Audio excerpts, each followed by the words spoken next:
வெண்முரசு. வெய்யோன் 12. பகுதி 2. தாழலிக் கதவுகள் 9. வாசிப்பது சந்தீப். கர்ணன் இளநீராடி மெல்லிய வெண்ணிற ஆடை அணிந்து வெண்முத்தாரங்களும் காக்கைச் சிறகுக் குழலில் ஒரு மணியாரமும் சூடி சித்தமான போது சிவதர் ஓசையின்றி வந்து தலைவணங்கி இளைய அரசியிடம் செய்தியை அறிவித்தேன் என்றார். அரசியிடமா என்றான் கர்ணன். இல்லை, வழக்கம் போல அச்செவலியிடம்தான் என்றார் சிவதர். மேலும் அவர் சொல்வதற்காக அவன் காத்து நின்றான். அரசியிடம் சொல்லி ஒப்புதல் பெற்று வருவதாக சென்றார். மீண்டு வரவேயில்லை. நெடுநேரம் நின்றிருந்த பின் நான் திரும்பினேன் என்றார். கர்ணன் சில கணங்கள் நின்றபின் நான் சென்று பார்க்கிறேன் என்றான். தாங்கள் செல்லாமல் தவிர்ப்பதே நன்று என்று நான் நினைக்கிறேன் என்றார் சிவதர். கர்ணன் புன்னகைத்து, சிவதரே, அவள் உள்ளம் செல்லும் வழி எனக்குத் தெரியும். இன்று மூத்தவள் அறைக்கு முன் வெளியே நான் காத்திருந்ததை அறிந்திருப்பாள். தனக்காக நான் வருகிறேனா என்று பார்க்கவே இதை நடிக்கிறாள். சென்று வருகிறேன் என்றான். கர்ணனின் முகத்தை பார்த்தபடி சில கணங்கள் உறைந்து உதடுகள் அசைய உயிர் கொண்ட சிவதர், தாங்கள் இருவருக்குமாகவும் இறங்கிச் செல்கிறீர்கள் என்று எண்ணுகிறேன் அரசே என்றார். உண்மை. களத்தில் அன்றி பிற இடங்களில் அனைத்தும் இறங்கிச் செல்வதே என் வழக்கம். எப்போதும் என் தரப்பு நியாயங்களை விட அவர்களின் உணர்வுகளே எனக்கு முதன்மையாக தெரிகின்றன என்றான் கர்ணன். மூத்தவள் மணிமுடி மறுக்கப்பட்டதால் அநீதி இழைக்கப்பட்டவள்.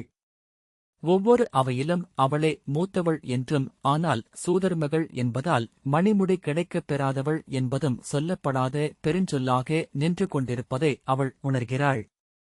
அத்துயரை நானன்றி வேறு யார் அருகணைந்து அறிய முடியும்? சிவதர், ஆனால் என்று தொடங்க அவன் அவரை பார்க்காமல் 100 முறை அவளை என் நெஞ்சோடு அணைத்து, உன் துயரை நான் அறிகிறேன், என்னை பொறுத்தருள்க என்று சொல்லியிருக்கிறேன். ஒவ்வொரு முறையும் என் நெஞ்சில் தலை சேர்த்து உடல் ஒடுக்கி விம்மி அழுவாள்.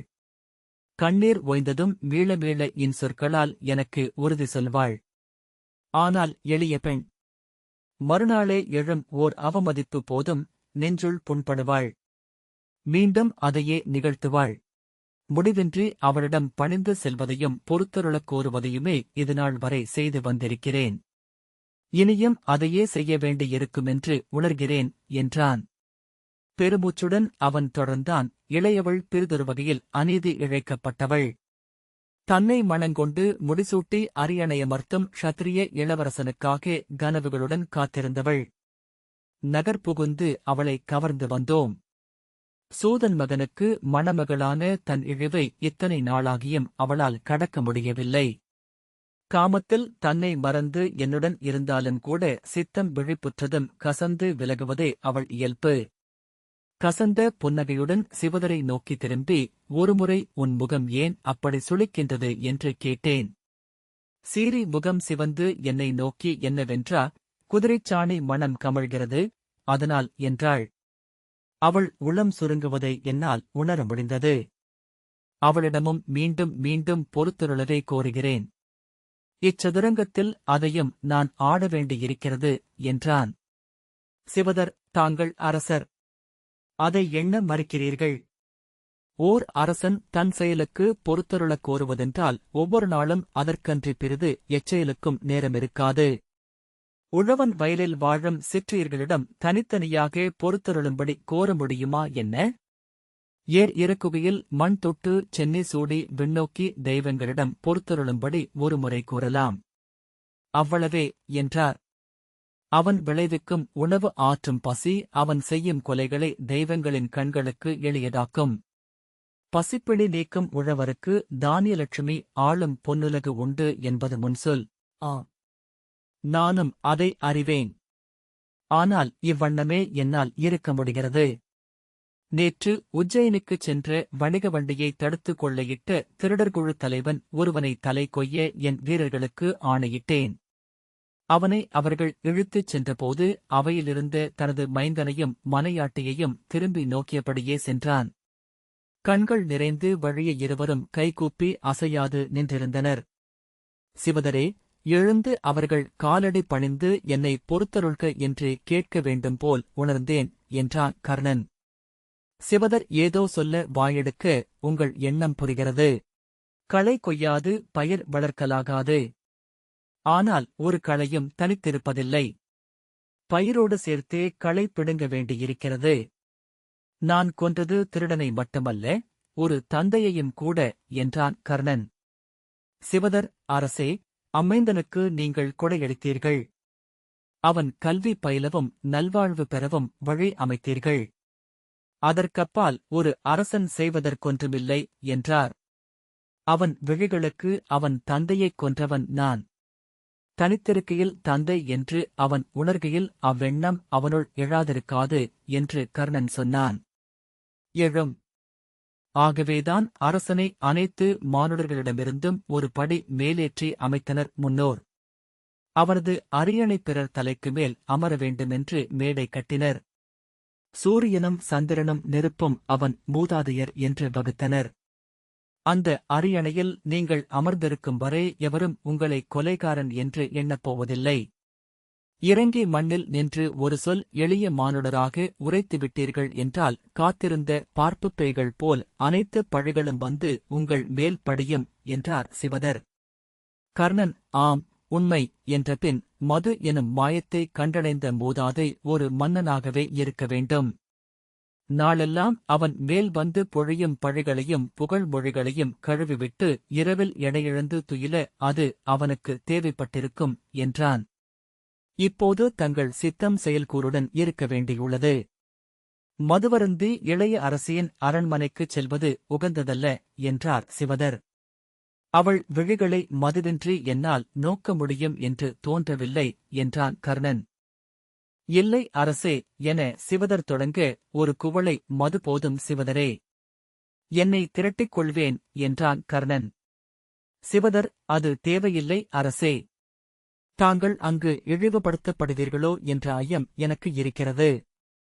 மது உண்டால் அதுவே அவர்களுக்கு ஒரு தூண்டுதல் என்று ஆகும், என்றார்.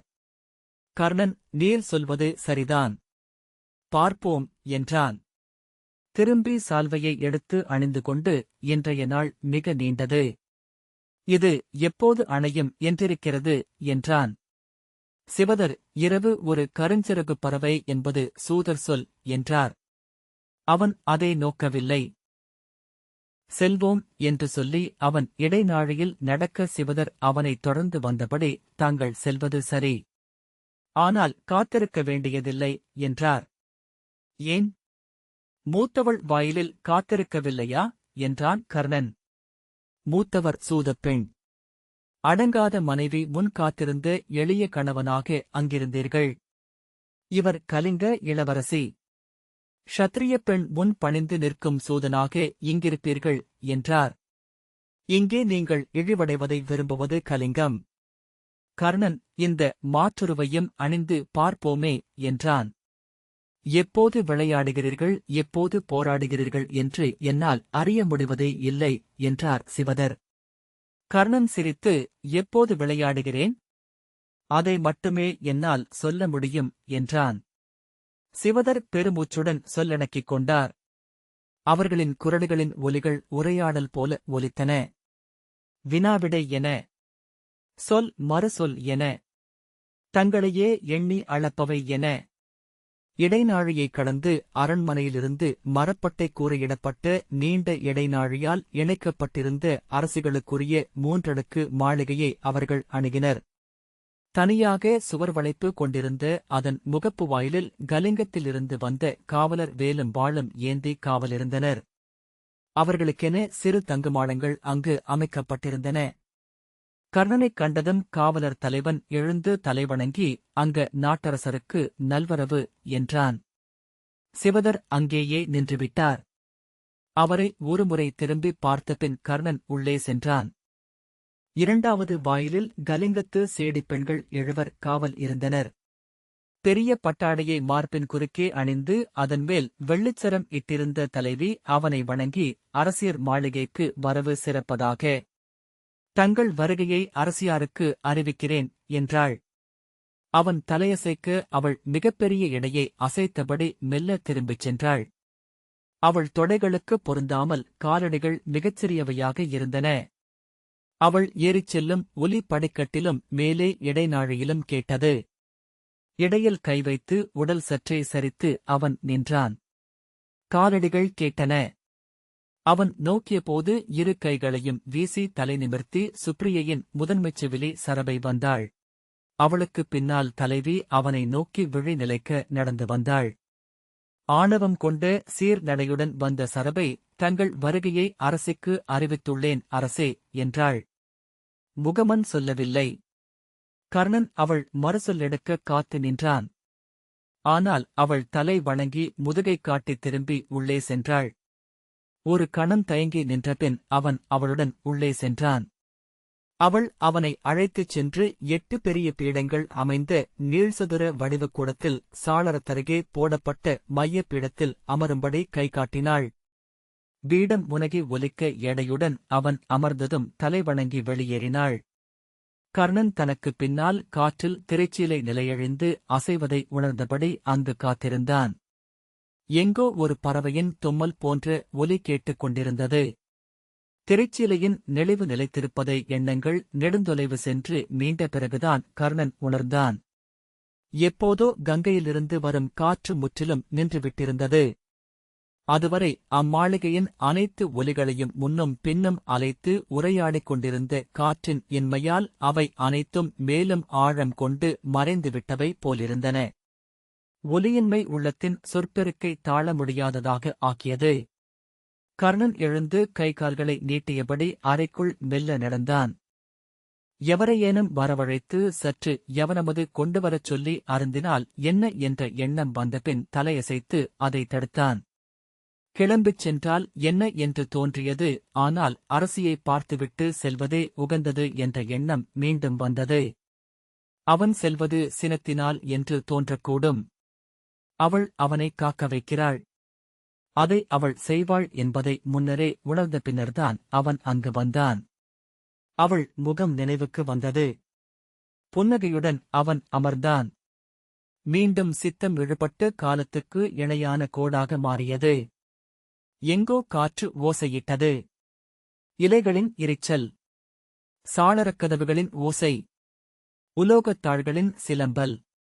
அவன் விழிப்பு கொண்டு எழுந்து கைகளை விரித்து உடலை நீட்டினான். நெடுநேரமாகியிருந்தது. அவன் சித்தமெங்கும் தென்னகத்து பெருநதிகளின் ஒளிப்பெருக்குதான் ஓடிக்கொண்டிருந்தது. தீரா பெருஞ்சினத்துடன் சருகுகளை மிதித்து ஏகும் பரசுராமரின் வெண்கால்கள். அவற்றில் படிந்த புழுதி, உலர்ந்த குருதிப்பொடி படிந்த நகை இடுக்குகள். அவன் இடைநாழைக்கு வந்தபோது அங்கு செவிலி நின்றிருந்தாள். அவள் அப்போதிருந்தே அங்குதான் நின்றிருந்தாள் என்பதை அவள் விழிகளில் இருந்து உணர்ந்து, அரசி அங்கு என்ன செய்கிறாள் என்றான். அரசிக்கு உடல் நலமில்லை. தாங்கள் துயில்வது போல் தோன்றியது, விழித்துக் கொண்டதும் சொல்லலாம் என்று இங்கு காத்து நின்றிருந்தேன் என்றாள். ஒரு கணம் தன்னில் எழுந்த சினத்தைக் கடந்து, அவள் உடல் நலத்துக்கென்ன என்றான். கருவுற்றதின் களைப்புதான். இன்று மட்டும் 15 முறை வாயுமிழ்ந்து விட்டார் என்றாள். கர்ணன் ஒரு கணம் அதை முழுமையாக நம்பி உளம் மலர்ந்தான். மருத்துவர்கள் பார்க்கிறார்களா என்றான். ஆம். கலிங்க மருத்துவர்கள் அவர்களை செவ்வனே நோக்குகிறார்கள் என்றாள் அவள். அரண்மனை மருத்துவரை அனுப்புகிறேன் என்றான் கர்ணன். இல்லை, இங்குள்ள மருத்துவர் எங்களுக்கு ஒத்துக்கொள்வதில்லை. நாங்கள் பீதர்களிடமிருந்து கற்ற நுண்ணிய மருத்துவ முறைகளின்படி உடலைப் பேணுபவர்கள் என்றாள். அவன் அவள் கண்களை நோக்கினான். உடல் தளர்ந்தது. அவள் விழிகளை திருப்பிக் கொண்டாள். இனி ஒன்றும் அறிவதற்கில்லை என நினைத்தான். சில கணங்கள் அசைவற்று நின்றபின் திரும்பி, நான் அவளை பார்த்துவிட்டு செல்கிறேன். உடல் நலமற்ற நிலையில் நான் அவளை பார்ப்பதை அவள் விரும்பக்கூடும் என்றான் கர்ணன். செவிலி, அதையே நான் சொன்னேன். பார்க்க விருப்பமில்லை. உடல் நலம் தேறியபின் அரசியே தங்களை அழைத்து செய்தி அனுப்புவதாக சொன்னார் என்றாள். சற்றே குரல் உரக்க, நான் அவளை பார்க்க வேண்டும் என்றான் கர்ணன். அவள் குரலும் உரத்து ஒலித்தது, அரசியின் ஆணையை நான் மீற முடியாது. அவள் விழிகளை அவன் விழிகள் சந்தித்தன. அதிலிருந்து நுண்ணிய நகைப்பை அவன் கண்டான். அது உளமயக்கா? இல்லை. அதை அவன் உள்ளத்தின் நுண்முனை ஒன்று தொட்டு அறிந்தது. எதை அறியாவிட்டாலும் அததன் மைந்தன் அவமதிப்புகளை தவறவிடுவதே இல்லை. புன்னகையுடன், நான் அவள் சொல்வதை புரிந்து கொண்டேன் என்று அவளிடம் சொல் என்றான். செவிலி, ஆம், ஆணை என்றாள். அரசி நலமடைந்ததும் தங்களை சந்திக்கும் நேரத்தை அறிவிப்பார் பெருமூச்சுடன் அவ்வண்ணமே என்றபின் கர்ணன் திரும்பி நடந்தான். அவள் பின்னால் வந்து கலிங்க அரசியை சந்திக்க வருகையில் தாங்கள் அமைச்சரை செய்தி சொல்ல அனுப்பியிருக்கலாம் அரசே என்றாள். அவன் சினத்துடன் திரும்ப கலிங்க அரசகுலத்தவரை சூதர்கள் 8 அடி தொலைவில் நின்று நோக்குவதே வழக்கம். சூத்திரர் 4 அடி தொலைவிலும் வைசியர் 2 அடி தொலைவிலும் நிற்பார்கள். அந்தணர் மட்டுமே தொட்டுரையாட முடியும் என்றாள் சரபை. அவன் உதடுகள் மெல்ல பிரிவதைக் கண்டு அவள் புன்னகையுடன், நெறிகளை மீறுவதை அவர்கள் அரசமறுப்பு என்றே சொல்வார்கள். க்ஷத்திரியராகிய தங்கள் செய்தியுடன் சூதனாகிய சிவதர் வருவது முறையல்ல என்றாள். இதழ் வரை வந்த ஏதோ ஒன்றை அடக்கி படிகளில் இறங்கி கூடத்துக்கு வந்தான் கர்ணன். சிற்றடிகள் ஒலிக்க அவனைத் தொடர்ந்து வந்த செவிலி, நாளை முதல் அரசியின் கரு வாழ்வதற்கான பூசனைகளும் கொடைகளும் வேள்விகளும் நடக்க வேண்டுமென்று விரும்புகிறார்கள். அதற்காக நிதியை அரண்மனை கருவூலம் ஒதுக்குமென்று எதிர்பார்க்கிறார்கள் என்றாள். தன்னை மீறி திரும்பிய கர்ணன் உரத்த குரலில், கருவுருவாகவில்லை என்று நான் அறிவேன். இல்லாத கருவுக்கு அவ்வண்ணம் கருவூலத்தை செலவழிப்பதை நான் ஏற்க முடியாது என்றான். செவிலி, கலிங்க நாட்டைப் பொறுத்தவரை கரு உருவாகியுள்ளது. தாங்கள் விரும்பினால் கலிங்க நாடே கருவூலத்திலிருந்து இக்கொடைகளை நிகழ்த்தும் என்றாள். அவன் குரல் தாழ, கலிங்கத்துக்கு செய்தி அனுப்பிவிட்டீர்களா என்றான். முறைப்படி அரசச் செய்தி தாங்கள்தான் அனுப்ப வேண்டும். ஆனால் பெண்ணரைச் செய்தியை நேற்றே எங்கள் அரசி கலிங்கத்துக்கு அனுப்பிவிட்டார்கள் என்றாள் சரபை. திகைப்புடன், நேற்றா என்றான் கர்ணன்.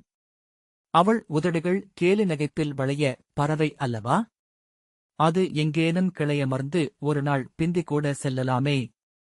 செய்தியில் நாட்குறிப்பு நேற்றென்றே உள்ளது என்றாள். அயர்வுடன், இவற்றை யார் இங்கு அமர்ந்து நிகழ்த்துகிறார்கள் என்றான் கர்ணன். கலிங்கம் என்பது கலிங்க நாட்டு மண்ணில் மட்டுமல்ல என்றாள் அவள். கர்ணன் ஒன்றும் சொல்லாமல் திரும்ப அவள் பின்னால் வந்து, அங்கரே, கருவூலத்தை திறப்பதே நன்று. அங்க நாட்டின் தலைநகரில் கலிங்க நாணயங்கள் கொடையாக அளிக்கப்பட்டால் அதுவும் சூதர் சொல்லாக பரவும் என்றாள். கர்ணன் திரும்பி, வென்றபடியே செல்கிறீர்கள் என்றான்.